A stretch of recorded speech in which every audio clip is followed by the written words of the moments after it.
రైతులకు కొంచెం విశాఖపట్నం రీజన్ ఒకటే కాదు, మన మొత్తం స్టేట్ మొత్తం ఉంటుంది పాలసీ మ్యాటర్. సో ఈ పాలసీ మ్యాటర్లో బట్టి వినండి, అవన్నీ స్టోరీ అవుతున్నాను. నేను ఒక్కటి చెప్తున్నాను, అంత స్టోరీ చెప్తున్నాను. ప్రభుత్వం ఏం చేసింది, ప్రతి 200 యూనిట్లు కావాల్సిన వాళ్ళందరికీ కూడా 200 యూనిట్లు దాటితేనే బిల్ వేయాలి. క్లియర్గా ఇచ్చింది ప్రభుత్వం డైరెక్షన్. మీరు దాంట్లో తప్పులు బట్టి నీకు రాదు నాకు రాదు అది వద్దు. మన డైరెక్షన్ ఇవ్వు. నువ్వు కాన్స్టిట్యూన్సీలో మీరు ఏదో ఆఫీస్లో కూర్చుంటారు, మీరు ఏమనుకుంటారు కదా, మేము ఊళ్ళలో పోయినప్పుడు మాకు చాలా కష్టమవుతుంది. మీరేమో టీవీలలో ఊరుకుంటున్నారు, మాకేమో వస్తలేదంటే మేము ఏం జవాబు చెప్పాలి? సార్ ఇది పాలసీ మ్యాటర్. అరే పాలసీ నీకంటే ఎక్కువ నాకు కూడా తెలుసు. అంటే ఎట్లున్నారు సార్ అంటే అరే అలాంటినే చెప్తున్నావు, నువ్వు ఐడెంటిఫై చేసిందా చెప్పు. నాకు మెట్టుగానే ఎంతమంది ఇప్పుడు అబ్దుల్లాపూర్ పెట్టి చెప్పినావు, చెప్పు. నువ్వు నాకు ఎందుకు రాలేదు, సారులకు ఎందుకు రాలేదు, సారులకు ఎందుకు రాలేదు చెప్పు. దీంట్లో డబల్ సర్వీస్ ఉంటే రా సార్, ఒకటే సర్వీస్కి వస్తుంది సార్. అది రాసి ఏంటి అంటున్నా నేను. అందుకే మీరు ఏమంటున్నా వాటికి వచ్చి ప్రసారం ఎందుకు అడగాలి? మీరు రాయండి, మీకు 2 ఇంట్లో ఉంది అని ఎవరి కాలం చెప్పండి. అట్లా చెప్పినా చెప్పలే, ఊర్లో పోగానే మీద పడతారు వాళ్ళు.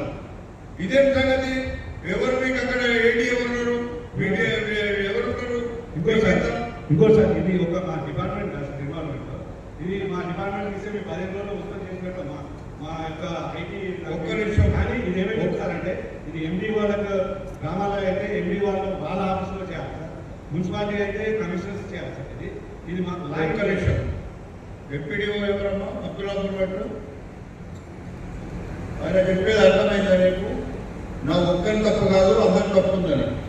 మేడం ఒక్క నిమిషం. నువ్వేమో ఫీల్డ్లోకి రావు, మేము ఫీల్డ్లో ఉంటాం, ఆమె కూడా ఫీల్డ్లో వస్తుంది. సార్ మేము అన్ని ఆ మేడమ్స్ అందరికీ నేను ఏ ఊరికి పోయినా ఎంపీడీఓ అక్కడ ఉంటుంది.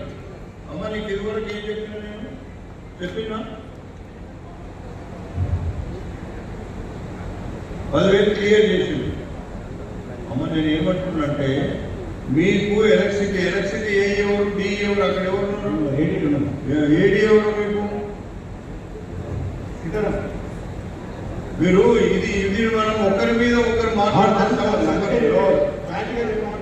చూడు ఏడీ గారు, ఈ మాటలు చెప్పి టైం పాస్ చేయొద్దు, గుర్తు పెట్టుకోను. ఇట్లా మీ వల్లనే ప్రభుత్వానికి చెడ్డ పేరు వస్తుంది. ఒక నిమిషం కూడా కరెంటు పోతుందని చెప్పుకుంటూ ముఖ్యమంత్రి ఆడికెళ్ళి వీళ్ళనేమో కరెంటు పోతా ఉంటుంది. ఒక గాలి వస్తే కూడా తీసి పడేస్తారు. ఇక మనం గాలి వస్తే కరెంటు పోతే ఇక మనం ఎందుకు?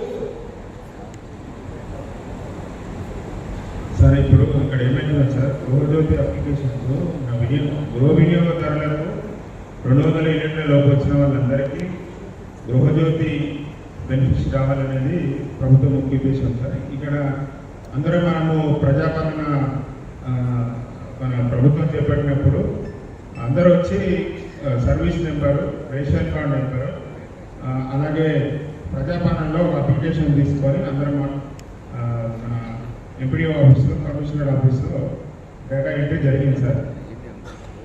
ఆ సందర్భంలో కొన్ని ప్రజాపాలన అప్లికేషన్ ఎంటర్ కాని వాళ్ళకు ఏదైనా సర్వీస్ నేను చెప్తాను. మీకు విలేజ్లలో సెక్రటరీలు ఉన్నారు, సెక్రటరీ అవునా? ఎంపీడీఓ ఉన్నారు, అవును సార్, మీరున్నారు సార్. మీరు ముగ్గురు కోఆర్డినేట్ చేసుకొని సార్ ఎలిజిబిలిటీ ఉన్నోళ్ళు ఎంతమంది ఉన్నారు, ఎలిజిబిలిటీ లేనోళ్ళు ఎంతమంది ఉన్నారు సార్. సింపుల్ అదిగా. మీరు ఇవన్నీ స్టోరీ చెప్పి ఇది చెప్పి అది చెప్పి ప్రజలకు మోసం చేయొద్దు. మనం మీకు చెప్తున్నా నేను. మీరు ఎవరికి చెప్తారో చెప్పండి, పోయి మీ డిపార్ట్మెంట్కి చెప్తారా, ఎవరికి చెప్తారు, మీ సీఎంకి చెప్తారా చెప్పండి.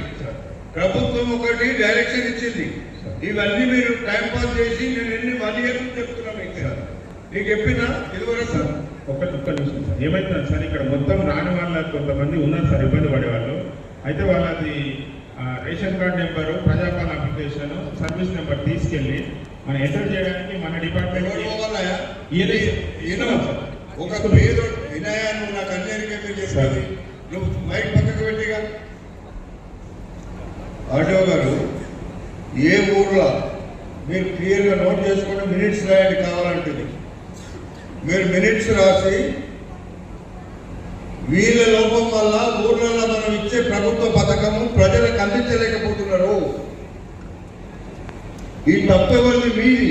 మీకు ఎంపీడీఓ ఉన్నాడు, మీకు అక్కడ మీ విలేజ్ లో ఉండేటువంటి మీ విలేజ్ సెక్రటరీ ఉన్నాడు, అందరు ఉన్నారు. లేదా మేము కూడా మీకు సాయం చేసుకోవాలి. మీరు ఒకటి క్లియర్ గా మీకు చెప్తున్నా, ప్రభుత్వం చాలా సింపుల్ గా 200 యూనిట్లు కరెంటు ఎవరైతే అంతకంటే ఎక్కువ కాల్సిన వాళ్ళకు ఏదంటే రీజన్ ఉంటే చెప్పండి అంటే అడిగితే, మిగతా వాళ్ళకు అవుట్ ఆఫ్ ది వేగా అందరికి కూడా 200 యూనిట్ల లోపల ఇవ్వవలసిందే. ఇవ్వకపోతే నేను కరెంటు బిల్లు కట్టొద్దని నేనే చెప్తున్నా.